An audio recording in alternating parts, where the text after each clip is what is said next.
ಎಲ್ಲರಿಗೂ ನಮಸ್ಕಾರ. ನನ್ನ ಹೆಸರು ಪ್ರಿಯಾಂಕಾ ರಾಠೋಡ್ ಅಂತ. ನಿಮ್ಮ ಈ ಒಂದು ಯೂಟ್ಯೂಬ್ ಚಾನಲ್ನ ಅಡ್ಮಿನ್ ಆಗಿದ್ದೀನಿ. ಇವತ್ತಿನ ಭಾಗದಲ್ಲಿ ಪ್ರಮುಖವಾಗಿ ನಿಮ್ಮ STA ಎಕ್ಸಾಮ್ನಲ್ಲಿ ಕೇಳಿರುವಂತಹ 1991ರಿಂದ 2013ರವರೆಗೆ ಕೇಳಿರುವಂತಹ 50 ಅತಿ ಪ್ರಮುಖವಾದಂತಹ ಸಂಭವನೀಯ ಪ್ರಶ್ನೆಗಳನ್ನು ನಾನಿವತ್ತು ನಿಮ್ಮೊಂದಿಗೆ ಡಿಸ್ಕಸ್ ಮಾಡ್ತಾ ಇದ್ದೀನಿ. ಸೊ ಹಿಂದಿನ ಪ್ರಶ್ನೆ ಪತ್ರಿಕೆಗಳು ಕೂಡ ಅಷ್ಟೇ ಇಂಪಾರ್ಟೆಂಟ್ ಅಂತ ಹೇಳ್ಬೋದು. ಮತ್ತು ಈ ಒಂದು ವರ್ಷದಲ್ಲಿ ನಡೆದಂತಹ ಪ್ರಶ್ನೆ ಪತ್ರಿಕೆಗಳನ್ನು ಕೂಡ ಆದಷ್ಟು ನೀವು ನೋಡ್ಕೋತಾ ಇರಿ. ಯಾಕಂದರೆ ಒಂದು ಎಕ್ಸಾಮ್ನಲ್ಲಿ ಕೇಳಿರುವಂಥ ಪ್ರಶ್ನೆಗಳು ಇನ್ನೊಂದು ಎಕ್ಸಾಮ್ನಲ್ಲಿಯೂ ಕೂಡ ಕೇಳ್ತಾರೆ. ಸೊ ಹಾಗಾದರೆ ಇವಾಗ ಸ್ಟಾರ್ಟ್ ಮಾಡೋಣ. 50 ಪ್ರಮುಖವಾದಂತಹ ಅತಿ ಸಂಭವನೀಯ ಪ್ರಶ್ನೆಗಳನ್ನು ನಿಮ್ಮ ಒಂದು STA ಎಕ್ಸಾಮ್ ಆಗಿರ್ಬೋದು, ಬೇರೆ ಒಂದು ಸ್ಪರ್ಧಾತ್ಮಕ ಪರೀಕ್ಷೆಗಳಿಗೂ ಕೂಡ ಇದು ಹೆಲ್ಪ್ಫುಲ್ ಆಗುತ್ತೆ. ಅದೇ ರೀತಿಯಾಗಿ ಈ ವಿಡಿಯೋ ಇಷ್ಟ ಆದರೆ ಆದಷ್ಟು ಲೈಕ್ ಮಾಡಿ, ಶೇರ್ ಮಾಡಿ, ಸಬ್ಸ್ಕ್ರೈಬ್ ಆಗೋದನ್ನು ಮರಿಬೇಡಿ. ಸೊ ಸಬ್ಸ್ಕ್ರೈಬ್ ಮಾಡಿಕೊಂಡ್ರೆ ಮುಂದೆ ನಾನು ಯಾವಾಗ ವಿಡಿಯೋಗಳನ್ನು ಅಪ್ಲೋಡ್ ಮಾಡ್ತೀನಲ್ಲ ನಿಮಗೆ ಮಾಹಿತಿಗಳು ಲಭ್ಯ ಆಗುತ್ತೆ. ಸೊ ಹಾಗಾದರೆ ಸ್ಟಾರ್ಟ್ ಮಾಡ್ತಾ ಇದ್ದೀನಿ. ಮೊದಲನೇ ಪ್ರಶ್ನೆಯನ್ನು ನೋಡೋಣ.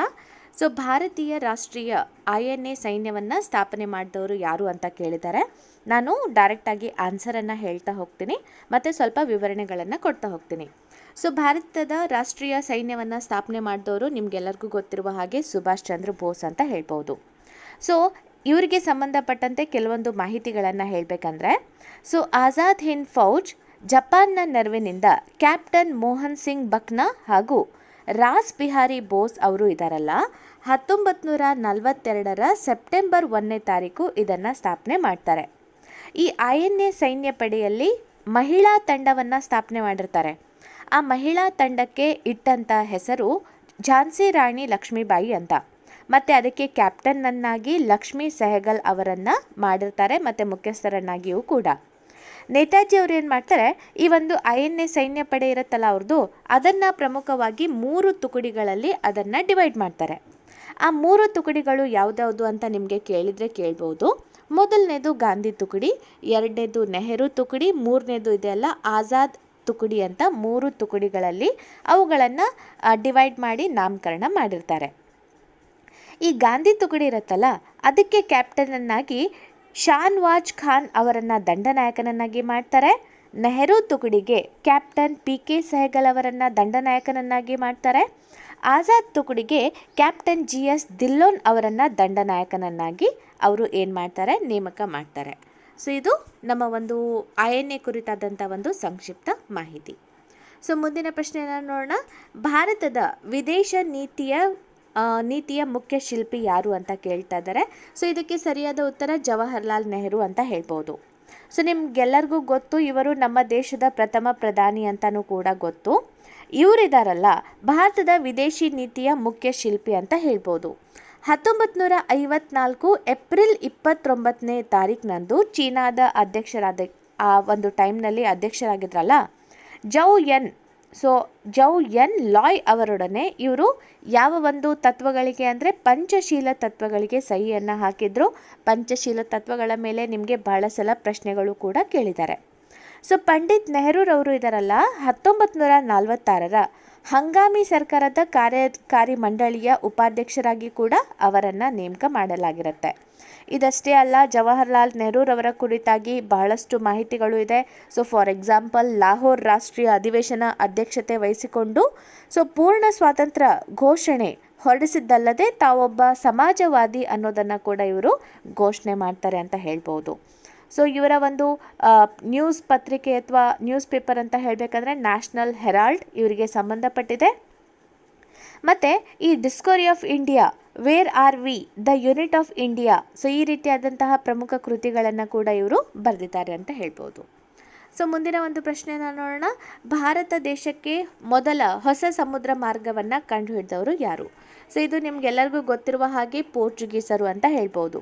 ಸೊ ಇಲ್ಲಿ 1400ರಲ್ಲಿ ಏನಾಗುತ್ತೆ, ವಾಸ್ಕೋಡಿಗಾಮ 1469ರಿಂದ 1525ರವರೆಗೆ ಪೋರ್ಚುಗಲ್ ನಾವಿಕ ಆಗಿರ್ತಾರೆ. ಸೊ ಇವರು ನಮ್ಮ ಒಂದು ಭಾರತಕ್ಕೆ ಜಲಮಾರ್ಗವನ್ನು ಕಂಡುಹಿಡಿದಿದ್ದು 1498 ಮೇ 17ರಂದು. ಅವರು ಈ ಒಂದು ಕೇರಳಗೆ ಬಂದಾಗ ಅಥವಾ ಕೇರಳದ ಕಲ್ಲಿಕೋಟೆಗೆ ಬಂದಿಳಿದಾಗ ಅವರನ್ನು ವೆಲ್ಕಮ್ ಮಾಡಿದವರು ಯಾರು ಅಥವಾ ಸ್ವಾಗತ ಮಾಡಿದವರು ಯಾರು ಅಂತ ಕೂಡ ಕೇಳಿದ್ದಾರೆ ಈ ಪ್ರಶ್ನೆಯನ್ನು. ಜಾಮೋರಿನ್ ಅನ್ನೋರು. ಸೊ ಜಾಮೋರಿನ್ ಅನ್ನೋರು ಆ ಒಂದು ಟೈಮ್ನಲ್ಲಿ ವಾಸ್ಕೋಡಿ ಗಾಮಾ ಅವರನ್ನು ವೆಲ್ಕಮ್ ಮಾಡ್ತಾರೆ ಅಂತ ಹೇಳ್ಬೋದು. ಸೊ ಈ ರೀತಿಯಾಗಿ ಪೋರ್ಚುಗೀಸರು ಬರ್ತಾರೆ. ಪೋರ್ಚುಗೀಸರ ನಂತರ ಬೇರೆ ಬೇರೆ ಒಂದು ಯುರೋಪಿಯನ್ನರು ನಮ್ಮ ಒಂದು ಭಾರತಕ್ಕೆ ಬರ್ತಾರೆ. ಹಾಗಾದರೆ ಪೋರ್ಚುಗೀಸರ ಮೊದಲ ವೈಸ್ರಾಯ್ ಯಾರು ಅಂತ ಕೂಡ ಕೇಳಿದ್ದಾರೆ. ಅದು ಫ್ರಾನ್ಸಿಸ್ಕೋ ಡಿ ಅಲ್ಮೇಡಾ. ಸೊ ಅವರದ್ದು ಒಂದು ಸಿದ್ಧಾಂತ ಇತ್ತು. ಏನು ಸಿದ್ಧಾಂತ ಇತ್ತು ಅಂತ ಹೇಳಬೇಕಂದ್ರೆ ನೀಲಿ ನೀರಿನ ಸಿದ್ಧಾಂತ ಅಥವಾ ಬ್ಲೂ ವಾಟರ್ ಪಾಲಿಸಿ. ಅಂದರೆ ಈಗ ಸಾಮ್ರಾಜ್ಯಗಳ ಮೇಲೆ ನಾವು ಏನು ಪವರನ್ನು ಕೇಂದ್ರೀಕರಿಸುವ ಬದಲು ನಾವು ಸಮುದ್ರದ ಮೇಲೆ ನಮ್ಮ ಒಂದು ಏನು ಪರಮಾಧಿಕಾರವನ್ನು ವಹಿಸ್ಕೊಂಡ್ರೆ ಎಲ್ಲವನ್ನು ನಾವು ಗೆಲ್ಬೋದು ಅನ್ನೋದು ಅವರ ಒಂದು ನೀತಿಯಾಗಿತ್ತು, ಬ್ಲೂ ವಾಟರ್ ಪಾಲಿಸಿ. ಸೊ ಅದೇ ರೀತಿಯಾಗಿ ಎರಡನೆಯ ವೈಸ್ರಾಯ್ ಆಗಿ ಅಲ್ಬುರ್ಕರ್ಕ್ ಬರ್ತಾರೆ. ಸೊ ಅಲ್ಬುರ್ಕರ್ಕ್ ಇದ್ದಂತಹ ಟೈಮ್ನಲ್ಲಿ ಈ ಕ್ವಶನ್ ಕೂಡ ಬಂದಿದೆ. ಏನಂದರೆ ಬಿಜಾಪುರದ ಯೂಸುಫ್ ಆದಿಲ್ ಶಾನಿಂದ ಗೋವಾವನ್ನು ವಶಪಡಿಸಿಕೊಳ್ಳಲಾಗತ್ತೆ. ಇದು ವೆರಿ ವೆರಿ ಇಂಪಾರ್ಟೆಂಟ್, ನಿಮಗೆ ಈಗಾಗಲೇ ಕೇಳಿದ್ದಾರೆ. ಸೊ ಮುಂದಿನ ಪ್ರಶ್ನೆಯನ್ನು ನೋಡೋಣ. ದೇಶಬಂಧು ಎಂಬುದಾಗಿ ಯಾರನ್ನು ಕರೀತಾರೆ? ಸೊ ದೇಶಬಂಧು ಅನ್ನುವಂತಹ ಒಂದು ಇದನ್ನು ಯಾರಿಗೆ ಕರೀತಾರೆ ಅಂತ ಹೇಳಬೇಕಂದ್ರೆ CR ದಾಸ್. ಇದಷ್ಟೇ ಅಲ್ಲ, ಬೇರೆ ಬೇರೆ ರೀತಿಯಾದಂತಹ ಒಂದು ಬಿರುದುಗಳು ಯಾರಿಗೆ ಇದೆ ಅಂತ ನಿಮಗೆ ಕೇಳಿದ್ದಾರೆ. ಫಾರ್ ಎಕ್ಸಾಂಪಲ್ ಭಾರತದ ಉಕ್ಕಿನ ಮನುಷ್ಯ ಯಾರು ಅಂತ ಕೇಳಿದ್ದಾರೆ, ಸರ್ದಾರ್ ಪಟೇಲರು. ಭಾರತದ ಬಿಸ್ಮಾರ್ಕ್ ಯಾರು ಕೇಳಿದ್ದಾರೆ, ಸರ್ದಾರ್ ಪಟೇಲರು. ಕರ್ನಾಟಕದ ಮಾರ್ಟಿನ್ ಲೂಥರ್ ಯಾರು ಅಂತ ಕೇಳಿದ್ದಾರೆ, ಬಸವಣ್ಣ.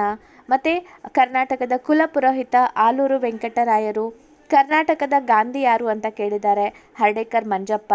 ಗಡಿನಾಡ ಗಾಂಧಿ ಯಾರು ಅಂತ ಕೇಳಿದ್ದಾರೆ, ಖಾನ್ ಅಬ್ದುಲ್ ಗಫರ್ ಖಾನ್. ಸೊ ಪಂಜಾಬ್ನ ಹುಲಿ ಯಾರು ಅಂತ ಕೇಳಿದ್ದಾರೆ, ಲಾಲಾ ಲಜಪತ್ ರಾಯ್. ಸೊ ಈ ರೀತಿಯಾಗಿ ಬಹಳಷ್ಟು ಬೇರೆ ಬೇರೆ ಒಂದು ಬಿರುದುಗಳನ್ನು ಕೇಳಿದ್ದಾರೆ. ಅವುಗಳೆಲ್ಲ ಸೇರಿಸಿಕೊಂಡು ನಿಮಗೆ ಒಂದು ಕ್ಲಾಸ್ ಮಾಡಿ ಕೊಡ್ತೀನಿ. ಸೊ ಮುಂದಿನ ಒಂದು ಪ್ರಶ್ನೆಗೆ ಹೋಗೋಣ.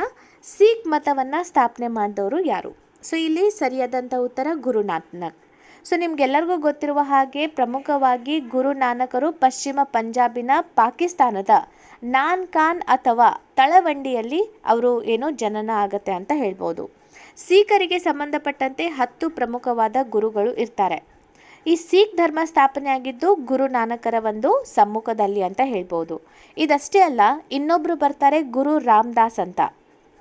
ಗುರು ರಾಮದಾಸ್ನಿಂದ ಜಲಾಲುದ್ದೀನ್ ಮಹಮ್ಮದ್ ಅಕ್ಬರ್ ಅವರ ಕಡೆಯಿಂದ ಒಂದು ನಿವೇಶನವನ್ನು ಉಡುಗೊರೆಯಾಗಿ ಗುರು ರಾಮದಾಸ್ ಅವರಿಗೆ ಕೊಡಲಾಗತ್ತೆ. ಸೊ ಅದೇ ಒಂದು ನಿವೇಶನ ಯಾವುದು, ಅಮೃತ್ಸರ್ ನಗರವನ್ನು ಗುರು ರಾಮದಾಸ್ ಅಲ್ಲಿ ನಿರ್ಮಾಣ ಮಾಡ್ತಾರೆ ಅಂತ ಹೇಳ್ಬೋದು. ಸೊ ಅದೇ ರೀತಿಯಾಗಿ ಇನ್ನೊಬ್ಬರು ಬರ್ತಾರೆ ಗುರು ಅರ್ಜುನ್ ಸಿಂಗ್.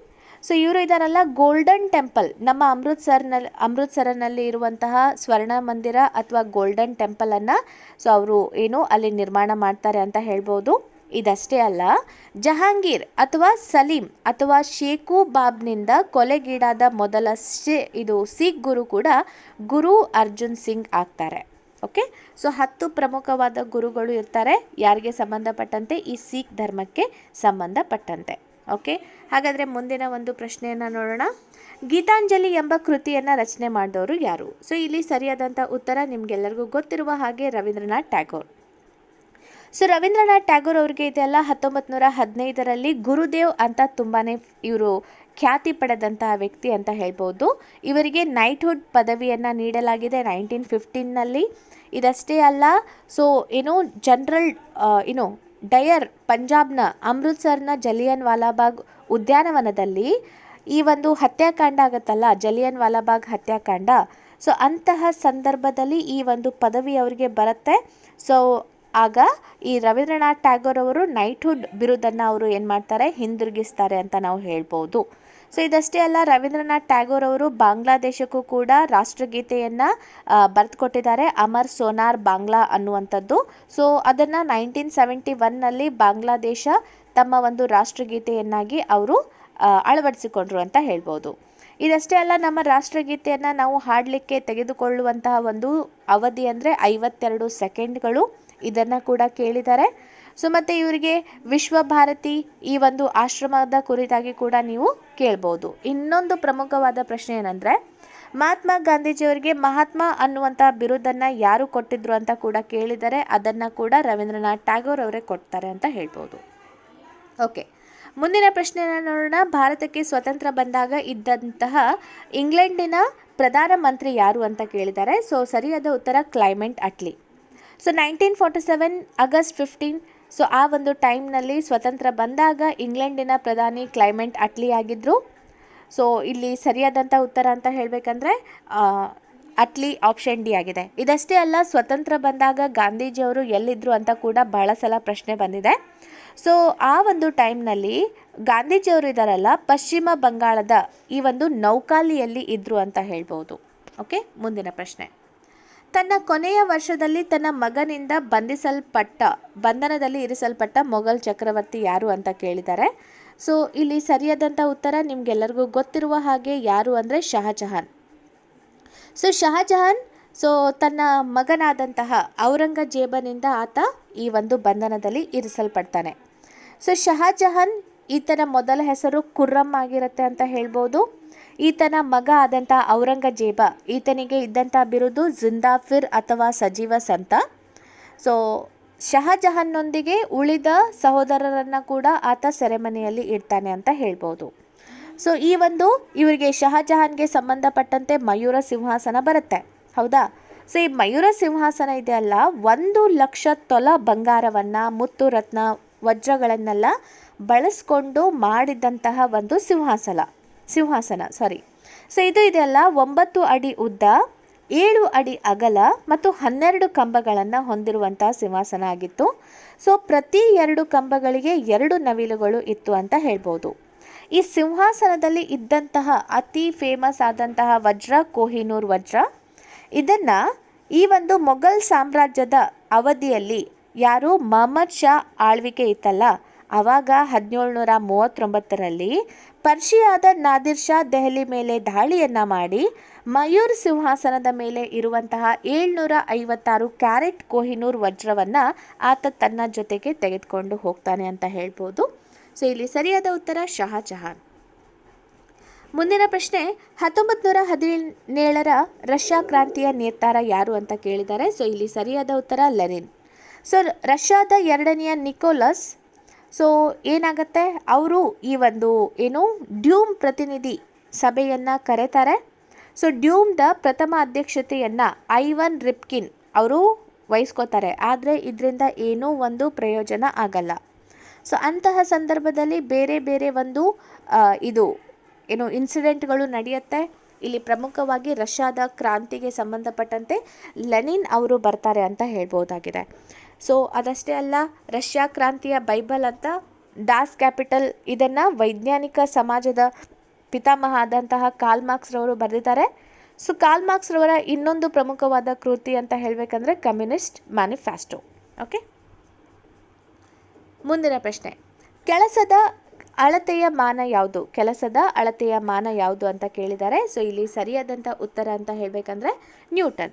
ಸೊ ಇದಷ್ಟೇ ಅಲ್ಲ, ಬಹಳಷ್ಟು ಬೇರೆ ಬೇರೆ ಅಳತೆಯ ಮಾನಗಳನ್ನು ಕೇಳಿದ್ದಾರೆ. ಆಂಪಿಯರ್ ಅನ್ನೋದು ಇದು ವಿದ್ಯುತ್ನ ಅಂತಾರಾಷ್ಟ್ರೀಯ ಏಕಮಾನ. ಸೊ ಮತ್ತು ಅದಷ್ಟೇ ಅಲ್ಲ, ಆವೃತ್ತಿದ್ದು ಯಾವುದು ಅಂತ ಕೇಳಿದ್ದಾರೆ. ಆವೃತ್ತಿದ್ದು ಹರ್ಟ್ಸ್, ತಾಪದ್ದು ಕೆಲ್ವಿನ್, ಬಲದ್ದು ನ್ಯೂಟನ್. ಸೊ ವಿದ್ಯುದ್ದಾವೇಶ ಕೂಲಾಮ್ ಅಂತ ಹೇಳ್ಬೋದು. ಸೊ ಎಲ್ಲ ರೀತಿಯಾದಂತಹ ಒಂದು ಮಾಪಕಗಳನ್ನು ಆದಷ್ಟು ನೆನ್ಪಿಟ್ಕೊಳ್ಳಿ. ಮುಂದಿನ ಪ್ರಶ್ನೆ, ಪಂಚಶೀಲ ಒಪ್ಪಂದಕ್ಕೆ ಸಹಿ ಹಾಕಿದ ದೇಶಗಳು ಯಾವುದು? ಸೊ ಇಲ್ಲಿ ಸರಿಯಾದಂಥ ಉತ್ತರ ಅಂತ ಹೇಳಬೇಕಂದ್ರೆ ಭಾರತ ಮತ್ತು ಚೀನಾ ಹಾಕತ್ತೆ. 1954ರಲ್ಲಿ ಪಂಚಶೀಲ ಒಪ್ಪಂದಕ್ಕೆ ಸಹಿ ಹಾಕಿರೋದು ಭಾರತ ಮತ್ತು ಚೀನಾ ಅಂತ ಹೇಳ್ಬೋದು. ಸೊ ಇದಷ್ಟೇ ಅಲ್ಲ, ಈ ನಮ್ಮ ಭಾರತದ ಇತಿಹಾಸದಲ್ಲಿ ಬೇರೆ ಬೇರೆ ರೀತಿಯಾದಂಥ ಒಪ್ಪಂದಗಳು ಆಗಿದೆ ಅಲ್ಲ, ಅವುಗಳ ಮೇಲೆ ಕೂಡ ನಿಮಗೆ ಬಹಳಷ್ಟು ಪ್ರಶ್ನೆಗಳು ಬಂದಿದೆ. ಫಾರ್ ಎಕ್ಸಾಂಪಲ್ ಮೈಸೂರು ಯುದ್ಧ, ಅದಕ್ಕೆ ಮದ್ರಾಸ್ ಒಪ್ಪಂದ, ಮಂಗಳೂರು ಒಪ್ಪಂದ, ಶ್ರೀರಂಗಪಟ್ಟಣ ಒಪ್ಪಂದ. ಸೊ ಈ ರೀತಿಯಾದಂಥ ಒಪ್ಪಂದಗಳು ಆಗಿರ್ಬೋದು, ಅವುಗಳ ಮೇಲೆ ಬಹಳ ಸಲ ಪ್ರಶ್ನೆ ಬಂದಿದೆ. ಆದಷ್ಟು ಅವುಗಳ ಕಡೆಗೆ ಗಮನ ಕೊಡಿ. ದ ಡಿಸ್ಕವರಿ ಆಫ್ ಇಂಡಿಯಾ ಕೃತಿಯನ್ನು ಬರೆದವರು ಯಾರು ಅಂತ ಕೇಳಿದ್ದಾರೆ. ನಿಮಗೆಲ್ಲರಿಗೂ ಈಗಾಗಲೇ ನಾವು ಡಿಸ್ಕಸ್ ಮಾಡಿರುವ ಹಾಗೆ ಇಲ್ಲಿ ಸರಿಯಾದ ಉತ್ತರ ಜವಾಹರ್ಲಾಲ್ ನೆಹರೂರವರು ಇದನ್ನು ಬರೆದಿದ್ದಾರೆ ಅಂತ ಹೇಳ್ಬೋದು. ನೆಕ್ಸ್ಟ್ ನೋಡೋಣ, ಹೆಚ್ಚು ಕ್ಯಾಲೋರಿಗಳನ್ನು ಹೊಂದಿರುವಂತಹ ಪ್ರೋಟೀನ್ ಅಂಶ ಯಾವುದು ಅಂತ ಕೇಳಿದ್ದಾರೆ. ಸೊ ಇಲ್ಲಿ ಸರಿಯಾದ ಉತ್ತರ ಹೆಚ್ಚು ಕ್ಯಾಲೋರಿಗಳನ್ನು ಹೊಂದಿರೋದು ಯಾವುದು? ಕೊಬ್ಬು ಅಂತ ಹೇಳ್ಬೋದು. ಮುಂದಿನ ಪ್ರಶ್ನೆ, ಇವುಗಳಲ್ಲಿ ಯಾವುದರಲ್ಲಿ ಕಿಣ್ವಗಳು ಅಥವಾ ಎನ್ಸೈಮ್ಗಳು ಇರೋದಿಲ್ಲ? ಸೊ ಎನ್ಸೈಮ್ಗಳು ಇಲ್ಲದೆ ಇರೋದು ಪಿಷ್ಟ. ಸೊ ಆರ್ಯಭಟ ಇವರ ಕಾಲದಲ್ಲಿ ಜೀವಿಸಿದ್ದರು ಅಂತ ಕೇಳ್ತಾ ಇದ್ದಾರೆ. ಸೊ ಯಾರ ಒಂದು ಅವಧಿಗೆ ಆರ್ಯಭಟ ಸಂಬಂಧಪಟ್ಟಿದ್ದಾರೆ? ಸೊ ಆರ್ಯಭಟ ಪ್ರಮುಖವಾಗಿ 2ನೆಯ ಚಂದ್ರಗುಪ್ತನ ಅವಧಿಗೆ ಆರ್ಯಭಟ ಸಂಬಂಧಪಟ್ಟಿದ್ದಾರೆ. ಇವರ ಒಂದು ಆರ್ಯಭಟಿಯಂ ಅಥವಾ ಸೂರ್ಯ ಸಿದ್ಧಾಂತ, ಅದ್ರ ಮೇಲೆ ಕೂಡ ನಿಮಗೆ ಹೊಂದಿಸಿ ಬರೆಯಿರಿಯಲ್ಲಿ ಪ್ರಶ್ನೆಯನ್ನು ಕೇಳಿದ್ದಾರೆ. ಸೊ ಬಾರ್ದೋಲಿ ಸತ್ಯಾಗ್ರಹದ ನೇತಾರ ಯಾರು ಅಂತ ಕೇಳಿದ್ದಾರೆ. ಸೊ ನಿಮ್ಗೆಲ್ಲರಿಗೂ ಗೊತ್ತಿರುವ ಹಾಗೆ ಬಾರ್ದೋಲಿ ಸತ್ಯಾಗ್ರಹಕ್ಕೆ ಸಂಬಂಧಪಟ್ಟಂತೆ ಸರ್ದಾರ್ ವಲ್ಲಭಭಾಯ್ ಪಟೇಲ್ ಅವರು ಬರ್ತಾರೆ. ಓಕೆ, ಸೊ ಇದು ಟ್ಯಾಕ್ಸ್ಗೆ ಸಂಬಂಧಪಟ್ಟಂತೆ ಬರುತ್ತೆ. 22% ಟ್ಯಾಕ್ಸನ್ನು ರೈತರ ಮೇಲೆ ಹೇರಿರ್ತಾರೆ. ಅದಕ್ಕೆ ಸಂಬಂಧಪಟ್ಟಂತೆ ರೈತರು ಸರ್ದಾರ್ ವಲ್ಲಭಭಾಯ್ ಪಟೇಲ್ ಅವರ ಒಂದು ನೇತೃತ್ವದಲ್ಲಿ ಈ ಒಂದು ಹೋರಾಟವನ್ನು ಮಾಡ್ತಾರೆ. ಓಕೆ, ಮುಂದಿನ ಒಂದು ಪ್ರಶ್ನೆ, ಹಿಮಾಚಲ್ ಪ್ರದೇಶದ ರಾಜಧಾನಿ ಯಾವುದು? ಸೊ ರಾಜಧಾನಿಗಳ ಮೇಲೆ, ಕರೆನ್ಸಿಗಳ ಮೇಲೆ ಪ್ರಶ್ನೆಗಳನ್ನು ಇತ್ತೀಚೆಗೆ ಕೇಳ್ತಾ ಇದ್ದಾರೆ. ಸೊ ಇಲ್ಲಿ ಸರಿಯಾದ ಉತ್ತರ ಶಿಮ್ಲಾ ಅಂತ ಹೇಳ್ಬೋದು. ಸೊ ಅದೇ ರೀತಿಯಾಗಿ 28 ರಾಜ್ಯಗಳ ರಾಜಧಾನಿಗಳನ್ನು ನೋಡ್ಕೋತಾ ಇರಿ. ಅಲ್ಲಿನ ಪ್ರಮುಖವಾದಂತಹ ಭಾಷೆಗಳು ಮತ್ತು ಯಾವುದಾದ್ರೂ ಸ್ಕೀಮ್ಗಳು ಇದ್ದರೂ ಕೂಡ ನೀವು ಅದರ ಕಡೆ ಗಮನ ಕೊಡಿ. ಸೊ ಮೊಹಮ್ಮದ್ ಬಿನ್ ತುಗ್ಲಕ್ ತನ್ನ ರಾಜಧಾನಿಯನ್ನು ದೆಹಲಿಯಿಂದ ಇಲ್ಲಿಗೆ ಬದಲಾಯಿಸ್ತಾನೆ ಅಂತ ಕೇಳಿದ್ದಾರೆ. ಸೊ ಇಲ್ಲಿ ಸರಿಯಾದ ಉತ್ತರ ದೇವಗಿರಿಗೆ ಅಂತ ಹೇಳ್ಬೋದು. ಸೊ ಇಲ್ಲಿ ರಾಜಧಾನಿ ವರ್ಗಾವಣೆ ಇದೆ ಅಲ್ಲ, ಯಾವಾಗ ಆಗುತ್ತೆ? 1327 1327ರಲ್ಲಿ. ಸೊ ಮೊಹಮ್ಮದ್ ಬಿನ್ ತುಗ್ಲಕ್ ಇದಾನಲ್ಲ, ತನ್ನ ರಾಜಧಾನಿಯನ್ನು ದೆಹಲಿಯಿಂದ ಮಹಾರಾಷ್ಟ್ರದ ದೇವಗಿರಿಗೆ ಅದನ್ನು ವರ್ಗಾವಣೆ ಮಾಡ್ತಾರೆ. ಸೊ ವರ್ಗಾವಣೆ ಮಾಡಿರೋದಷ್ಟೇ ಅಲ್ಲದೆ ದೇವಗಿರಿಗೆ ದೌಲತಾಬಾದ್ ಅಂತ ಆತ ಮರುನಾಮಕರಣ ಮಾಡ್ತಾನೆ. ಸೊ ಎಷ್ಟು ದೂರ ಇತ್ತು ಈ ದೆಹಲಿಯಿಂದ ದೇವಗಿರಿಗೆ? ಎಷ್ಟು ದೂರ ಇತ್ತು ಅಂದರೆ 700 ಮೈಲಿ ಇತ್ತು. ಸೊ ಇಲ್ಲಿಂದ ಇಲ್ಲಿ ರೀಚ್ ಆಗಲಿಕ್ಕೆ ಸುಮಾರು 40 ದಿನಗಳು ಬೇಕಾಗ್ತಾ ಇತ್ತು ಅಂತ ಹೇಳ್ಬೋದು. ಈ ವರ್ಗಾವಣೆ ಇದೆ ಅಲ್ಲ, ಸೊ ತುಂಬಾ ಲಾಸ್ ಮಾಡಿದಂಥ ಒಂದು ವರ್ಗಾವಣೆ ಅಂತ ಹೇಳ್ಬೋದು. ಇದಕ್ಕೆ ಸಂಬಂಧಪಟ್ಟಂತೆ ಬೇರೆ ಬೇರೆ ಪ್ರಮುಖವಾದಂಥ ವ್ಯಕ್ತಿಗಳು ತಮ್ಮ ತಮ್ಮ ಒಂದು ಅಭಿಪ್ರಾಯವನ್ನು ಕೊಟ್ಟಿದ್ದಾರೆ. ಇದನ್ನು KS ಎಕ್ಸಾಮ್ನಲ್ಲಿ ಕೇಳಿದರು. ಏನಂತ? ಡಾಕ್ಟರ್ ಮೊಹಮ್ಮದ್ ಹುಸೇನ್ ಅವರು ಏನಂತ ಹೇಳಿದ್ದಾರೆ ಅಂದರೆ, ಉತ್ತರ ಭಾರತಕ್ಕೆ ಸೀಮಿತವಾಗಿದ್ದ ಇಸ್ಲಾಂ ಧರ್ಮವನ್ನು ದಕ್ಷಿಣ ಭಾರತದಲ್ಲಿ ಪ್ರಚಾರ ಮಾಡುವುದು, ದೇವಗಿರಿಯನ್ನು ಮುಸ್ಲಿಂ ಸಂಸ್ಕೃತಿಯ ಕೇಂದ್ರವಾಗಿರಿಸುವುದು ಮೊಹಮ್ಮದ್ ಬಿನ್ ತುಗ್ಲಕ್ ಇಂಗಿತವಾಗಿತ್ತು ಅಂತ ಯಾರು? ಡಾಕ್ಟರ್ ಮೊಹಮ್ಮದ್ ಹುಸೇನ್ ಅಭಿಪ್ರಾಯ ಪಟ್ಟಿದ್ದಾರೆ. ಇದಕ್ಕೆ ಸಂಬಂಧಪಟ್ಟಂತೆ ಇಬನ್ ಬತೂತಾ ಅವರೇನು ಹೇಳಿದ್ದಾರೆ ಅಂದರೆ, ದೆಹಲಿಯ ನಾಗರಿಕರು ಅವಾಚ್ಯ ಶಬ್ದಗಳಿಂದ ಬೈದು ಸುಲ್ತಾನನಿಗೆ ಅನಾಮಧೇಯ ಪತ್ರಗಳನ್ನು ಬರೆಯುತ್ತಿದ್ದರೂ ಅವುಗಳಿಂದ ಮುಕ್ತನಾಗಲು ರಾಜಧಾನಿ ವರ್ಗಾಯಿಸಿದ ಅಂತ ಇಬನ್ ಬತೂತಾ ಹೇಳ್ತಾರೆ. ಲೇನ್ ಪೋಲ್ ಏನು ಹೇಳ್ತಾರೆ ಅಂದರೆ, ದೆಹಲಿ ನೋಡಲು ಸ್ಮಶಾನದಂತಿತ್ತು ಅಂತ ಹೇಳ್ತಾರೆ. ಮತ್ತು ಅದೇ ರೀತಿಯಾಗಿ ಬರ್ನಿ ಏನು ಹೇಳ್ತಾರೆ, ದೆಹಲಿ ತನ್ನ ವೈಭವವನ್ನು ಎಷ್ಟರ ಮಟ್ಟಿಗೆ ಕಳೆದುಕೊಂಡಿತು ಅಂದರೆ, ಅಲ್ಲಿ ಒಂದು ನರಪಿಳ್ಳೆಯಾಗಲಿ, ನಾಯಿ ಇಲ್ಲವೇ ಬೆಕ್ಕಿನ ಮರಿಯಾಗಲಿ ಇರಲಿಲ್ಲ ಅಂತ ಅಭಿಪ್ರಾಯ ಪಡ್ತಾರೆ. ಸೊ ಈ ರೀತಿಯಾಗಿ ಬಹಳಷ್ಟು ಅಭಿಪ್ರಾಯಗಳನ್ನು ಈ ಒಂದು ವರ್ಗಾವಣೆಗೆ ಸಂಬಂಧಪಟ್ಟಂತೆ ಅವರು ಹೇಳಿದರು. ಮತ್ತು KS ಎಕ್ಸಾಮ್ನಲ್ಲಿ ಇದನ್ನು ಕೇಳಿದ್ದಾರೆ. ಇನ್ನೊಂದು ತುಂಬಾ ಇಂಪಾರ್ಟೆಂಟ್ ಆದಂಥ ಅಭಿಪ್ರಾಯ ಅಂದರೆ ಇಬನ್ ಬತೂತಾ ಅವ್ರದ್ದು. ದೆಹಲಿ ಒಂದು ಮರಳುಗಾಡಿನಂತಿತ್ತು. ಅಲ್ಲಿ ನಾನು ಕಂಡ 2 ದೃಶ್ಯಗಳೆಂದರೆ, ಒಬ್ಬ ಕುರುಡ ಮತ್ತೊಬ್ಬ ಕುಂಟ, ಅವರನ್ನು ಸಹ ಬಲವಂತದಿಂದ ದೇವಗಿರಿಗೆ ಎಳೆದೊಯ್ಯಲಾಯಿತು ಅಂತ ಸೊ ಇಬನ್ ಬತೂತಾ ಹೇಳಿದ್ದಾನೆ. ಸೊ ಇಲ್ಲಿ ಸರಿಯಾದ ಉತ್ತರ ದೇವಗಿರಿ. ಸೊ ಭಾರತಕ್ಕೆ ಆರ್ಯರು ಎಲ್ಲಿಂದ ಬಂದರು ಅಂತ ಕೇಳಿದ್ದಾರೆ. ಸೊ ಇಲ್ಲಿ ಸರಿಯಾದಂಥ ಉತ್ತರ ಮಧ್ಯ ಏಷ್ಯಾ ಅಂತ ಹೇಳ್ಬೋದು. ಸೊ ಆರ್ಯರು ಎಲ್ಲಿಂದ ಬಂದರು ಅಂತ ಬೇರೆ ಬೇರೆ ವ್ಯಕ್ತಿಗಳು, ಇತಿಹಾಸ ತಜ್ಞರು ತಮ್ಮ ಅಭಿಪ್ರಾಯವನ್ನು ಕೊಟ್ಟಿದ್ದಾರೆ. ಇಲ್ಲಿ ಪ್ರಮುಖವಾಗಿ ಮಧ್ಯ ಏಷ್ಯಾದಿಂದ ಬಂದರು ಅಂತ ಪ್ರೊಫೆಸರ್ ಮ್ಯಾಕ್ಸ್ ಮುಲ್ಲರ್ ಅವರು ಅಭಿಪ್ರಾಯವನ್ನು ಪಟ್ಟರೆ, ಬಾಲ್ ಗಂಗಾಧರ್ ತಿಲಕ್ ಅವರು ಆರ್ಕಟಿಕ್ ಉತ್ತರ ಧ್ರುವದಿಂದ ಆರ್ಯನರು ಬಂದಿದ್ದಾರೆ ಅಂತ ಹೇಳ್ತಾರೆ. ಸ್ವಾಮಿ ದಯಾನಂದ ಸರಸ್ವತಿಯವರು ಆರ್ಯರು ಟಿಬೆಟ್ ಮೂಲದವರು ಅಂತ ಹೇಳ್ತಾರೆ. AP ದಾಸ್ ಅವರು ಸಪ್ತ ಸಿಂಧು ಪ್ರಾಂತ್ಯದವರು ಅಂತ ಹೇಳ್ತಾರೆ. ಸೊ ಈ ರೀತಿಯಾಗಿ ಬೇರೆ ಬೇರೆ ವ್ಯಕ್ತಿಗಳು ತಮ್ಮ ಅಭಿಪ್ರಾಯವನ್ನು ವ್ಯಕ್ತಪಡಿಸ್ತಾರೆ. ಸೊ ಬ್ರಹ್ಮ ಸಮಾಜವನ್ನು ಸ್ಥಾಪನೆ ಮಾಡಿದವರು ಯಾರು? ನಿಮಗೆಲ್ಲರಿಗೂ ಗೊತ್ತಿರುವ ಹಾಗೆ ಇಲ್ಲಿ ಸರಿಯಾದ ಉತ್ತರ ರಾಜಾರಾಮ್ ಮೋಹನ್ ರಾಯ್ ಅವರು ಇದ್ದಾರಲ್ಲ, 1814ರಲ್ಲಿ ಕಲ್ಕತ್ತಾದಲ್ಲಿ ಆತ್ಮೀಯ ಸಭಾವನ್ನು ಸ್ಥಾಪನೆ ಮಾಡ್ತಾರೆ. ಇಲ್ಲಿ ಏಕದೇವತಾರಾಧನೆಗೆ ಅವಕಾಶವನ್ನು ನೀಡಲಾಗಿತ್ತು. ಆಮೇಲೆ ಮುಂದೆ ಹೋಗಿ 1820ರಲ್ಲಿ ಕಲ್ಕತ್ತಾದಲ್ಲಿ ಬ್ರಹ್ಮ ಸಮಾಜವನ್ನು ಸ್ಥಾಪನೆ ಮಾಡ್ತಾರೆ. ಇವರಿಂದ ಪ್ರಭಾವಿತರಾಗಿ ವಿಲಿಯಂ ಬೆಂಟಿಂಗ್ ಅವರು 1829ರಲ್ಲಿ ಸತಿ ಪದ್ಧತಿಯನ್ನು ಕೂಡ ಅವರು ರದ್ದು ಮಾಡ್ತಾರೆ ಅಂತ ಹೇಳ್ಬೋದು. ಹಾಗಾದರೆ ಮುಂದಿನ ಒಂದು ಪ್ರಶ್ನೆ ನೋಡೋಣ. ಯಾವ ಮಾಧ್ಯಮದಲ್ಲಿ ಶಬ್ದವು ಅತ್ಯಂತ ವೇಗವಾಗಿ ಚಲಿಸುತ್ತೆ? ಸೊ ಇಲ್ಲಿ ಸರಿಯಾದಂಥ ಉತ್ತರ ಅಂತ ಹೇಳಬೇಕಂದ್ರೆ ಉಕ್ಕು. ವಸ್ತುಗಳ ಕಂಪಿಸುವಿಕೆಯಿಂದ ಶಬ್ದ ಉಂಟಾಗತ್ತೆ. ಈ ಶಬ್ದವನ್ನು ನಾವು ಯಾವುದರಿಂದ ಅಳಿತೀವಿ? ಡೆಸಿಬಲ್ನಿಂದ ಅಳಿತೀವಿ. ಹಾಗಾದರೆ ಬೇರೆ ಬೇರೆ ವಿಷಯಗಳಲ್ಲಿ ಈ ಶಬ್ದ ಎಷ್ಟು ವೇಗವಾಗಿರುತ್ತೆ ಅಂತ ಹೇಳಬೇಕಂದ್ರೆ ಶಬ್ದದ ವೇಗ ಗಾಳಿಯಲ್ಲಿ ಎಷ್ಟಿರುತ್ತೆ? ಸೊ ಗಾಳಿಗೆ ಸಂಬಂಧಪಟ್ಟಂತೆ 331 ಡಿಗ್ರಿ ಮೀಟರ್ ಪರ್ ಸೆಕೆಂಡ್ ಅಂತ ನಾವು ಹೇಳ್ಬೋದು. ನೀರಿನಲ್ಲಿ ಅಂತ ಹೇಳಬೇಕಂದ್ರೆ 1450 ಮೀಟರ್ ಪರ್ ಸೆಕೆಂಡ್. ಉಕ್ಕಿನ ಸಲಾಕೆಯಲ್ಲಿ 5000 ಮೀಟರ್ ಪರ್ ಸೆಕೆಂಡ್ ಅಂತ ಹೇಳ್ಬೋದು. ಸೊ ಅದಕ್ಕೋಸ್ಕರ ಇಲ್ಲಿ ಸರಿಯಾದಂಥ ಉತ್ತರ ಉಕ್ಕು ಅಂತ ಆಗಿದೆ. ಭಾರತವು ತನ್ನ ಮೊದಲನೆಯ ಅಣ್ವಸ್ತ್ರ ಸಾಧನವನ್ನು ಸ್ಫೋಟಿಸಿದ ಸ್ಥಳ ಯಾವುದು? ಸೊ ಇಲ್ಲಿ ಸರಿಯಾದಂಥ ಉತ್ತರ Pokhran. So option D Pokhran ಅಂತ ಹೇಳ್ಬೋದು. ಇಲ್ಲೇ ಇದೆಯಲ್ಲ 1974 ಮೇ 18ನೇ ತಾರೀಕು ರಾಜಸ್ಥಾನದ ಪೋಖ್ರಾನ್ನಲ್ಲಿ 100 ಅಡಿ ಆಳದಲ್ಲಿ ಭಾರತ ದೇಶ ಪ್ರಪ್ರಥಮ ಬಾರಿಗೆ ತನ್ನ ಒಂದು ಅಣು ಪ್ರಯೋಗವನ್ನು ನಡೆಸುತ್ತೆ. ಸೊ ಆ ಒಂದು ಅಣು ಪ್ರಯೋಗವನ್ನು smiling Buddha, operation smiling Buddha ಅಂತ ನಾವು ಕರಿತೀವಿ. ಅದೇ ರೀತಿಯಾಗಿ 1998ನಲ್ಲಿ ಆಪರೇಷನ್ ಶಕ್ತಿ ಅನ್ನುವಂಥ ಹೆಸರಿನಲ್ಲಿ 2ನೆಯ ಅಣು ಪ್ರಯೋಗವನ್ನು ಕೂಡ ನಾವು ಮಾಡ್ತೀವಿ ಅಂತ ಹೇಳ್ಬೋದು. ಸೊ ಭಾರತದ ಉಪರಾಷ್ಟ್ರಪತಿಯನ್ನು ಯಾರು ಚುನಾಯಿಸ್ತಾರೆ ಅಂತ ಇಲ್ಲಿ ಪ್ರಶ್ನೆ. ಸೊ ಸರಿಯಾದಂಥ ಉತ್ತರ ಭಾರತದ ಸಂಸತ್ ಸದಸ್ಯರು.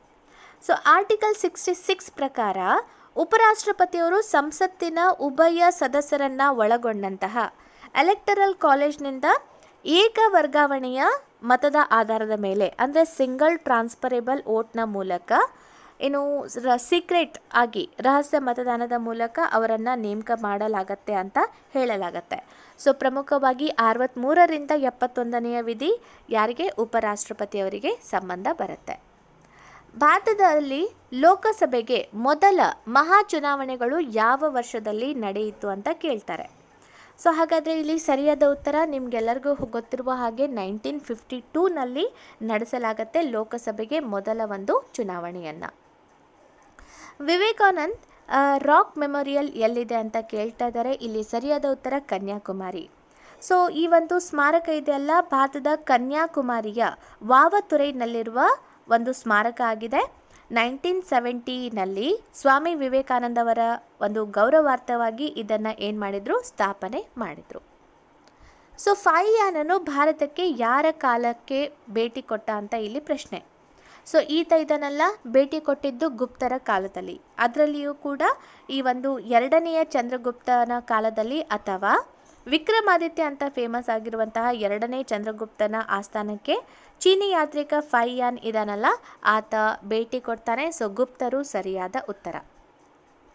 ಮುಂದಿನ ಪ್ರಶ್ನೆ, ಭಾರತದಲ್ಲಿ ರಾಜ್ಯದ ರಾಜ್ಯಪಾಲರನ್ನು ನೇಮಕ ಮಾಡೋರು ಯಾರು ಅಂತ ಕೇಳಿದ್ದಾರೆ.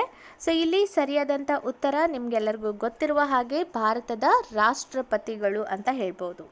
ಸೊ ನಮ್ಮ ಆರ್ಟಿಕಲ್ 155 ಏನಂತ ಹೇಳುತ್ತೆ ಅಂದರೆ ರಾಷ್ಟ್ರಪತಿಯವರು ರಾಜ್ಯದ ಪ್ರಥಮ ಪ್ರಜೆಯಾದ ರಾಜ್ಯಪಾಲರನ್ನು ನೇಮಕ ಮಾಡ್ತಾರೆ ಅಂತ. ಮತ್ತು ನಮ್ಮ ದೇಶದ ಮೊದಲ ಮಹಿಳಾ ರಾಜ್ಯಪಾಲರು ಅಂತ ಹೇಳಬೇಕಂದ್ರೆ ಸರೋಜಿನಿ ನಾಯ್ಡು. ಕರ್ನಾಟಕ ರಾಜ್ಯದ ಪ್ರಥಮ ಮಹಿಳಾ ರಾಜ್ಯಪಾಲರು ಅಂತ ಹೇಳಬೇಕಂದ್ರೆ VS ರಮಾದೇವಿ ಅವರು ಆಗಿದ್ದಾರೆ. ಮುಂದಿನ ಪ್ರಶ್ನೆ, ರಾಷ್ಟ್ರಪತಿಗಳಿಗೆ ಪ್ರಮಾಣ ವಚನವನ್ನು ಬೋಧಿಸುವವರು ಯಾರು ಅಂತ. ಸೊ ಇಲ್ಲಿ ಸರಿಯಾದ ಉತ್ತರ ಭಾರತದ ಶ್ರೇಷ್ಠ ನ್ಯಾಯಾಲಯದ ನ್ಯಾಯಾಧೀಶರು. ಸೊ ಆಪ್ಷನ್ ಡಿ ಸರಿಯಾಗಿದೆ. ಆರ್ಟಿಕಲ್ 60 ಪ್ರಕಾರ ರಾಷ್ಟ್ರಪತಿಯವರು ತಮ್ಮ ಒಂದು ಸ್ಥಾನವನ್ನು ಅಲಂಕರಿಸಿಕೊಳ್ಳುವ ಮೊದಲು ಸರ್ವೋಚ್ಚ ನ್ಯಾಯಾಲಯದ ಮುಖ್ಯ ನ್ಯಾಯಾಧೀಶರು ಅವರ ಒಂದು ಸಮ್ಮುಖದಲ್ಲಿ ಪ್ರಮಾಣ ವಚನ ಸ್ವೀಕಾರ ಮಾಡ್ತಾರೆ ಅಂತ ಹೇಳಲಾಗುತ್ತೆ. ಸೊ ಇಲ್ಲಿ ಸರಿಯಾದ ಉತ್ತರ ಆಪ್ಷನ್ ಡಿ. ಮುಂದಿನ ಪ್ರಶ್ನೆ, ಇವುಗಳಲ್ಲಿ ಯಾವುದು ಭಾರತ ದೇಶದ ಮೂಲಕ ಹಾದು ಹೋಗುತ್ತೆ? ಸಮಭಾಜಕ ವೃತ್ತ, ಡೈರೆಕ್ಟಾಗಿ ಆನ್ಸರ್ ಹೇಳಬೇಕಲ್ಲ. ಸೊ ಸರಿಯಾದ ಉತ್ತರ ಕರ್ಕಾಟಕ ಸಂಕ್ರಾಂತಿ ವೃತ್ತ. ಸೊ ಭಾರತದ ಮಧ್ಯದಲ್ಲಿ ಕರ್ಕ ವೃತ್ತ ಅಥವಾ ಕರ್ಕಾಟಕ ಸಂಕ್ರಾಂತಿ ವೃತ್ತ ಇದೆಯಲ್ಲ, ಅದು 23.5 ಡಿಗ್ರಿ ಮೂಲಕ ಹಾದು ಹೋಗುತ್ತೆ ಅಂತ ಹೇಳ್ಬೋದಾಗಿದೆ. ಸೊ ಇದು ಪ್ರಮುಖವಾಗಿ ನಮ್ಮ ಭಾರತದ 8 ರಾಜ್ಯಗಳ ಮೂಲಕ ಹಾದು ಹೋಗುತ್ತೆ. 8 ರಾಜ್ಯಗಳಲ್ಲಿ ಅತಿ ಹೆಚ್ಚು ಹಾದು ಹೋಗುವಂತಹ ರಾಜ್ಯ ಮಧ್ಯಪ್ರದೇಶ ಆಗಿದೆ. ಈ ಪ್ರಶ್ನೆಯನ್ನು ಕೂಡ ಈಗಾಗಲೇ ಕೇಳಿದ್ದಾರೆ.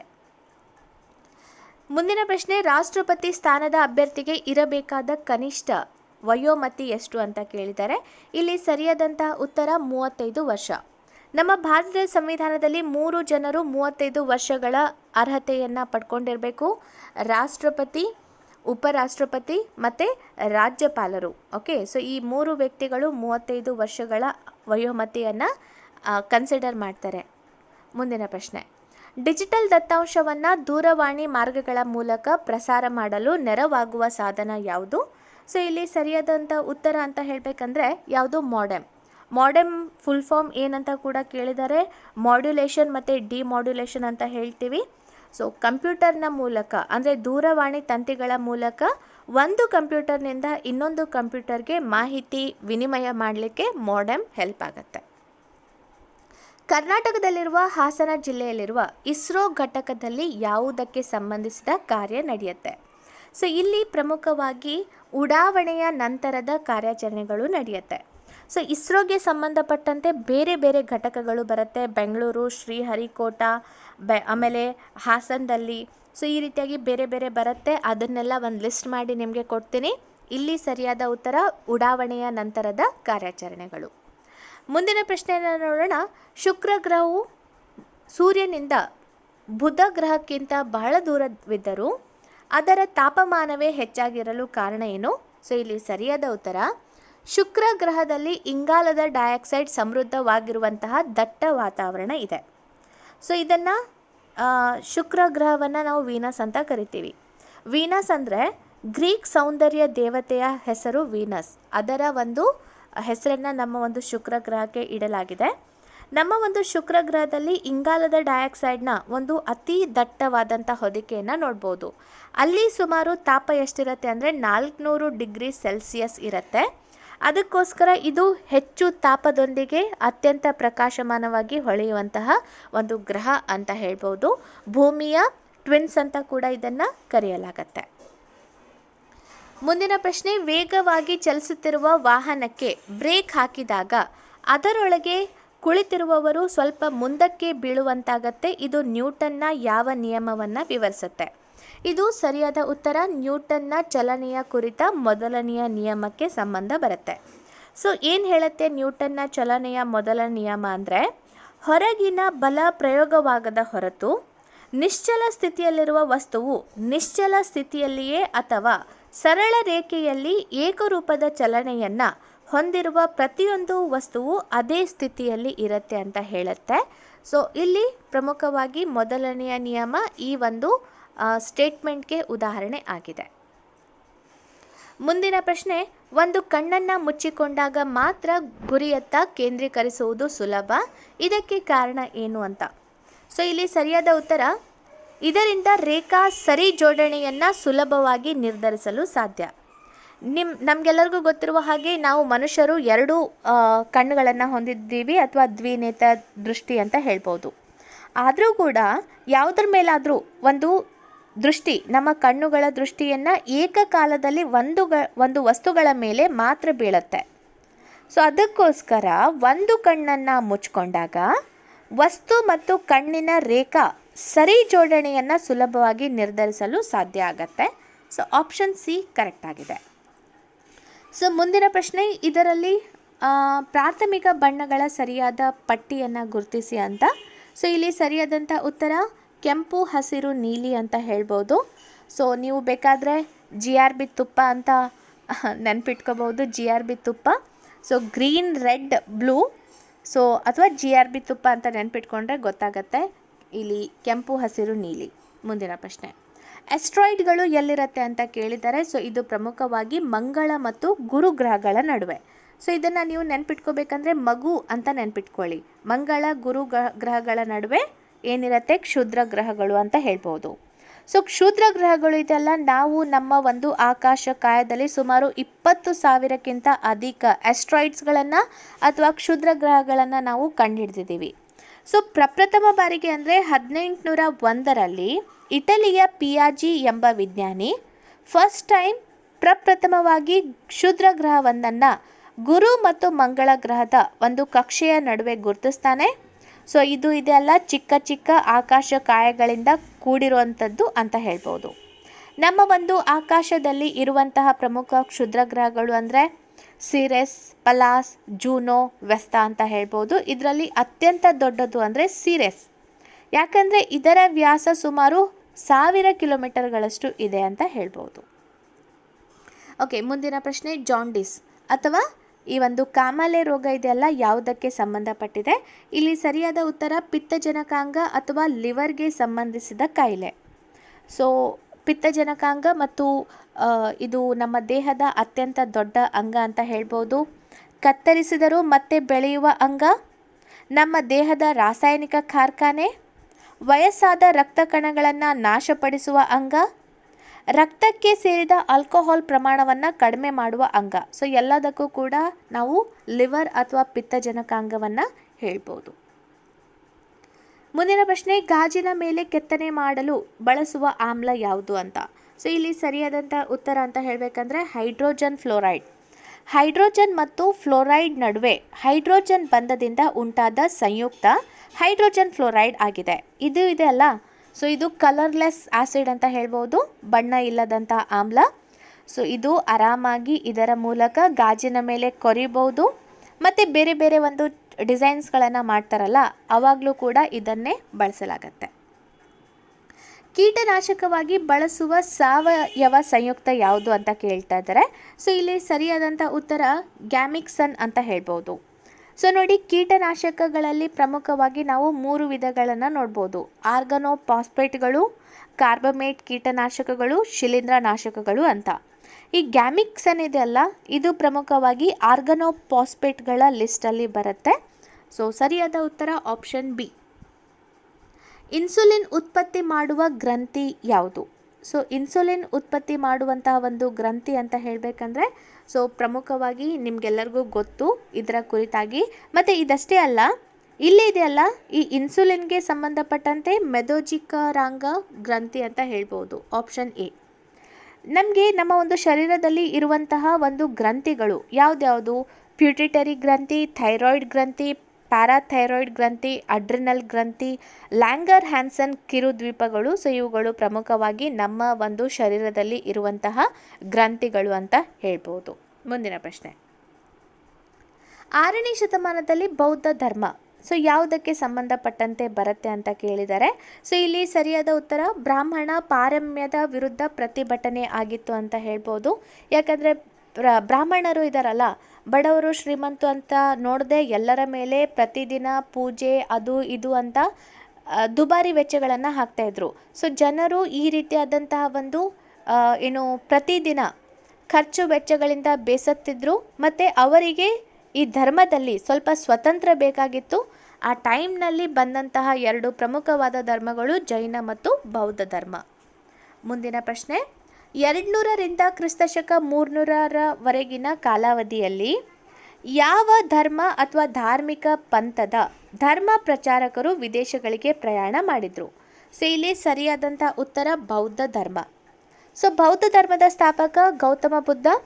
ಸೊ ಇವರ ಬೆಂಬಲಿಗರಾಗಿ ಅಶೋಕ, ಬಿಂಬಸಾರ ಕೂಡ ಬರ್ತಾರೆ.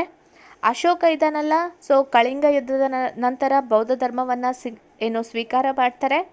ಇದಷ್ಟೇ ಅಲ್ಲ, ಸಿಂಹಳ, ಅಫ್ಘಾನಿಸ್ತಾನ್, ಮಧ್ಯ Asia, China, Japan, Korea, Mongolia, ಆಗ್ನೇಯ ಏಷ್ಯಾ ಈ ರೀತಿಯಾಗಿ ಬಹಳಷ್ಟು ಒಂದು ಬೇರೆ ಬೇರೆ ದೇಶಗಳಿಗೆ ಅಶೋಕನ ಟೈಮ್ನಲ್ಲಿ ಬೌದ್ಧ ಧರ್ಮವನ್ನು ವಿದೇಶಗಳಿಗೆ ಪ್ರಚಾರ ಮಾಡಲಾಗತ್ತೆ.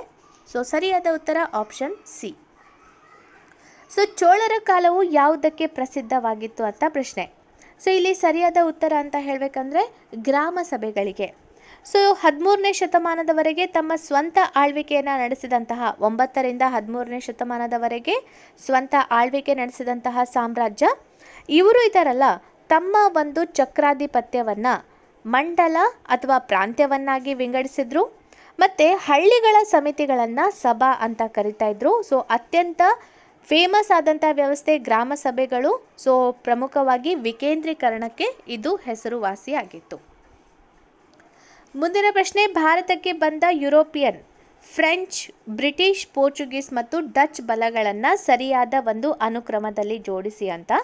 ಸೊ ಇಲ್ಲಿ ಸರಿಯಾದ ಉತ್ತರ option A, Portuguese, Dutch, British ಮತ್ತು ಫ್ರೆಂಚರು. ಪೋರ್ಚುಗೀಸರು 1498, ಡಚ್ಚರು 1596, ಇಂಗ್ಲಿಷರು 1600ರಲ್ಲಿ, ಫ್ರೆಂಚರು 1604ರಲ್ಲಿ ಭಾರತಕ್ಕೆ ಬರ್ತಾರೆ.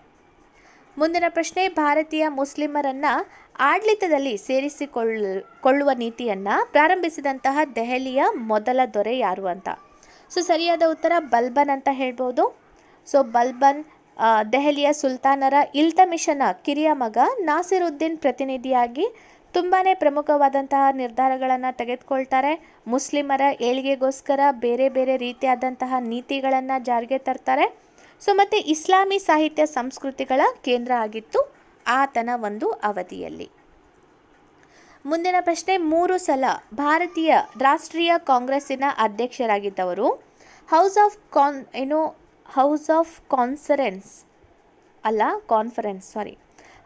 ಕಾನ್ಫರೆನ್ಸ್ ಇಲ್ಲಿ ಸ್ವಲ್ಪ ಬರೆಯೋದ್ರಲ್ಲಿ ಮಿಸ್ಟೇಕ್ ಆಗಿದೆ. ಹೌಸ್ ಆಫ್ ಕಾನ್ಫರೆನ್ಸ್ ಸದಸ್ಯರಾಗಿದ್ದವರು ಮತ್ತು ಭಾರತದ ಪ್ರಪಿತಾಮಹ ಅಂತ ಯಾರನ್ನು ಕರಿತೀವಿ. ಸೊ ಸರಿಯಾದ ಉತ್ತರ Dadabhai Naoroji. So grand old man of India ಅಂತ ಕೂಡ ಕರಿತೀವಿ. ಇವರು 3 ಬಾರಿ ರಾಷ್ಟ್ರೀಯ ಕಾಂಗ್ರೆಸ್ನ ಅಧ್ಯಕ್ಷತೆಯನ್ನು ವಹಿಸ್ಕೊಂಡಿದ್ರು. 1886, 1893, 1906 ಇವರು ಭಾರತೀಯ ರಾಷ್ಟ್ರೀಯ ಕಾಂಗ್ರೆಸ್ನ ಅಧ್ಯಕ್ಷತೆಯನ್ನು ವಹಿಸಿದ್ರು. 1906ರ ಒಂದು ಕಾಂಗ್ರೆಸ್ ಅಧಿವೇಶನ ಕಲ್ಕತ್ತಾದಲ್ಲಿ ನಡೆಯಿತು. ಆವಾಗ ಫಸ್ಟ್ ಟೈಮ್ ಸ್ವರಾಜ್ಯ ಎಂಬುದಾಗಿ ಅವರು ಘೋಷಣೆಯನ್ನು ಮಾಡ್ತಾರೆ. 1911ರ ಭಾರತದಲ್ಲಿ ನಡೆದ ಮುಖ್ಯ ಘಟನೆ ಏನು ಅಂತ ಕೇಳಿದ್ದಾರೆ. ಸೊ ಇಲ್ಲಿ ಸರಿಯಾದಂಥ ಉತ್ತರ ಭಾರತದ ರಾಜಧಾನಿಯನ್ನು ಕಲ್ಕತ್ತಾದಿಂದ ದೆಹಲಿಗೆ ಬದಲಾವಣೆ ಮಾಡಿದ್ದು. ಫಸ್ಟಿಗೆ ಬದಲಾವಣೆ ಮಾಡಿದ್ದು 1773ರಲ್ಲಿ ವಾರನ್ ಹೇಸ್ಟಿಂಗ್ಸ್ ಇದ್ದಾಗ ರಾಜಧಾನಿಯನ್ನು ಮುರ್ಷಿದಾಬಾದ್ನಿಂದ ಕಲ್ಕತ್ತಾಗೆ ಬದಲಾವಣೆ ಮಾಡಲಾಗತ್ತೆ. 1911ರಲ್ಲಿ ಗವರ್ನರ್ ಜನರಲ್ ಲಾರ್ಡ್ ಹಾರ್ಡಿಂಜ್ ಇದ್ದಾಗ ರಾಜಧಾನಿಯನ್ನು ಕಲ್ಕತ್ತಾದಿಂದ ದೆಹಲಿಗೆ ವರ್ಗಾವಣೆ ಮಾಡ್ತಾರೆ. ಸೊ ಅದಷ್ಟೇ ಅಲ್ಲ, ಬಂಗಾಳದ ವಿಭಜನೆ 1905, ಅಸಹಕಾರ ಚಳುವಳಿ 1920. ಸೊ ಈ ಒಂದು ಟ್ರಾನ್ಸ್ಫರ್ ಮಾಡೋದು, ವರ್ಗಾವಣೆ ಮಾಡೋದು 1911. ಕಾಂಗ್ರೆಸ್ ಅಧಿವೇಶನ ಬೆಳಗಾಂದು 1924. ಮುಂದಿನ ಪ್ರಶ್ನೆ, ಭಾರತದ ರಾಷ್ಟ್ರೀಯ ಚಳುವಳಿಯ ಮೊದಲ ಘಟ್ಟದ ಮುಖ್ಯ ಪ್ರಯತ್ನ ಏನಾಗಿತ್ತು ಅಂತ. ಸೊ ಇಲ್ಲಿ ಸರಿಯಾದಂಥ ಉತ್ತರ ಅಂತ ಹೇಳಬೇಕಂದ್ರೆ ಆಪ್ಷನ್ ಡಿ, ಸಂವಿಧಾನದ ಸುಧಾರಣೆಗಳನ್ನು ಮಾಡಬೇಕು ಎಂಬುದಾಗಿತ್ತು. ಸೊ ಯಾವುದ್ಯಾವುದು ಪ್ರಮುಖವಾದ ಮೊದಲ ಘಟ್ಟದ ಬೆಳವಣಿಗೆ ಅಂದರೆ, ಸ್ವತಂತ್ರ ಚಳುವಳಿಗಾರರಲ್ಲಿ ಮಂದಗಾಮಿಗಳು ಮತ್ತು ತೀವ್ರಗಾಮಿಗಳು ಎಂಬ 2 ಗುಂಪುಗಳಾದವು. ಕಾಂಗ್ರೆಸ್ ಅಧಿವೇಶನಗಳು, ದಾದಾಬಾಯಿ ನೌರೋಜಿಯವರ ಸಾಮ್ರಾಜ್ಯಶಾಹಿ ಆರ್ಥಿಕ ವಿಶ್ಲೇಷಣೆ, 4ನೇದು ಸಂವಿಧಾನಿಕ ಸುಧಾರಣೆಗಳು. ಮುಂದಿನ ಪ್ರಶ್ನೆ, 1946ರಲ್ಲಿ ಕರ್ನಾಟಕ ಏಕೀಕರಣ ಸಮಾವೇಶ ನಡೆದಂತಹ ಸ್ಥಳ ಯಾವುದು? ಸೊ ಇದರ ಉತ್ತರವನ್ನು ನೀವೇನು ಮಾಡಬೇಕು, ಕಮೆಂಟ್ ಮಾಡಿ ಹೇಳಬೇಕಾಗತ್ತೆ. ಯಾಕಂದರೆ ಇದು ನಿಮಗೆ ಗೊತ್ತಿದೆಯೋ ಅಂತ ನೋಡೋಣ. ಸೊ ಇದು 10ನೆಯ ಅಧಿವೇಶನಕ್ಕೆ ಸಂಬಂಧಪಟ್ಟಿದೆ. ಸರ್ದಾರ್ ವಲ್ಲಭಭಾಯಿ ಪಟೇಲ್ ಅವರ ಒಂದು ನೇತೃತ್ವದಲ್ಲಿ ನೆರವೇರಿಸಲಾಗುತ್ತೆ ಅಂತ ಹೇಳ್ಬೋದು. ಇದಷ್ಟೇ ಅಲ್ಲ, ಕರ್ನಾಟಕದ ಏಕೀಕರಣ ಮಹಾಸಮಿತಿಯ ಅಧ್ಯಕ್ಷರಾಗಿ ಎಸ್ ನಿಜಲಿಂಗಪ್ಪ ಅವರು, ಕಾರ್ಯದರ್ಶಿಗಳಾಗಿ ಅಂದಾನಪ್ಪ ದೊಡ್ಡಮೇಟಿ ಹಾಗೂ ಮಂಗಳವೇಡ ಶ್ರೀನಿವಾಸರಾಯರು ನೇಮಕಗೊಳ್ತಾರೆ. ಸೊ ಇದು ನಾಡಿನಾದ್ಯಂತ ಏಕೀಕರಣಕ್ಕೆ ಸಂಬಂಧಪಟ್ಟಂತಹ ಚಳುವಳಿಯಾಗಿ ಖ್ಯಾತಿಯನ್ನು ಪಡ್ಕೊಂಡಿದೆ. ಹಾಗಾದರೆ ಎಲ್ಲಿ ನಡೆಯಿತು ಅಂತ ನೀವು ಕಮೆಂಟ್ ಮಾಡಿ ಹೇಳಿ. ಸೊ ಯಾವ ವರ್ಷದ ಕಾಯ್ದೆಯ ಮೂಲಕ ಬ್ರಿಟಿಷರು ಪ್ರಾಂತೀಯ ಸ್ವಾಯತ್ತತೆಯನ್ನು ನೀಡಿದ್ರು ಅಂತ ಇದೆ. ಸೊ ಇಲ್ಲಿ ಸರಿಯಾದ ಉತ್ತರ 1935ರ ಭಾರತ ಸಂವಿಧಾನಾತ್ಮಕ ಒಂದು ಇತಿಹಾಸದಲ್ಲಿ ಭಾರತ ಸರ್ಕಾರ ಕಾಯ್ದೆ 1935 ತುಂಬಾ ಇಂಪಾರ್ಟೆಂಟ್.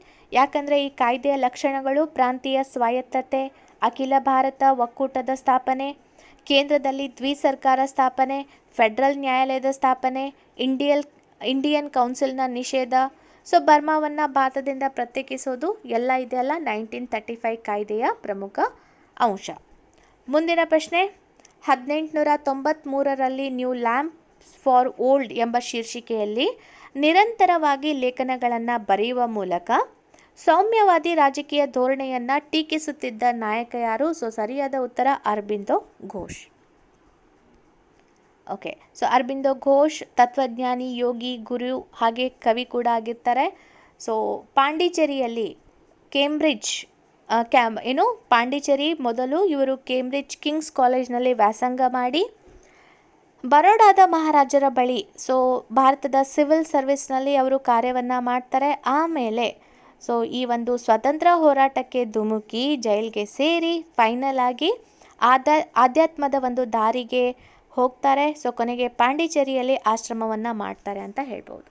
ಓಕೆ, ಇದಿಷ್ಟು ಈ ಭಾಗದ 50 ಪ್ರಮುಖ ಅತಿ ಸಂಭವನೀಯ ಪ್ರಶ್ನೆಗಳು. ಸೊ ತುಂಬಾ ಇಂಪಾರ್ಟೆಂಟ್ ಆಗಿದೆ. ಆದಷ್ಟು ಇದರ ಕಡೆ ಗಮನ ಕೊಡಿ, ನಿಮ್ಮ ಎಕ್ಸಾಮ್ಗೆ ತುಂಬಾ ಹೆಲ್ಪ್ ಆಗುತ್ತೆ. ಲಾಸ್ಟ್ ಮೂಮೆಂಟಲ್ಲಿ ಪ್ರಿಪ್ರೇಷನ್ ಮಾಡಬೇಡಿ, ಇವಾಗಿಂದನೇ ಸ್ವಲ್ಪ ಸ್ವಲ್ಪ ಓದ್ಕೋತಾ ಹೋಗಿ. ಇವಾಗ ವಿದ್ಯಾರ್ಥಿಗಳು ಡೇಟ್ ಅನೌನ್ಸ್ ಮಾಡಿಲ್ಲ ಅಂತ ತುಂಬಾ ನೆಗ್ಲೆಕ್ಟ್ ಮಾಡ್ತಿದ್ದೀರಾ. ಲಾಸ್ಟ್ ಹಂತಕ್ಕೆ ತುಂಬಾ ಹೊಡೆತ ಬೀಳುತ್ತೆ ಖಂಡಿತ. ಯಾಕಂತ ಹೇಳಬೇಕಂದ್ರೆ ಇವಾಗ ಕರೆಂಟ್ ಅಫೇರ್ಸ್ ಕೂಡ ನಾವು ಕವರ್ ಮಾಡಬೇಕು. ಈಗ ಜನವರಿ, ಫೆಬ್ರವರಿ, ಮಾರ್ಚ್ದು ಕರೆಂಟ್ ಅಫೇರ್ಸ್ ಕವರ್ ಮಾಡಬೇಕು. ಮತ್ತು ಪ್ಯಾಟರ್ನ್ ಕೂಡ ತುಂಬ ಚೇಂಜ್ ಆಗಿದೆ. FTA ಎಕ್ಸಾಮನ್ನು ನೀವು ನೋಡಿದರೆ, ಆದರೂ ಕೂಡ ನೀವು ಅಷ್ಟು ನೆಗ್ಲಿಜಿಯನ್ಸಿ ಮಾಡ್ತಿದ್ದೀರಾ. ಆಮೇಲೆ ಕ್ವಶನ್ ಪೇಪರ್ ಬಂದಮೇಲೆ, ಎಕ್ಸಾಮ್ ಬಂದಮೇಲೆ ಮತ್ತೆ ನೆಪ ಹೇಳೋದನ್ನು ಮಾಡ್ತೀವಿ.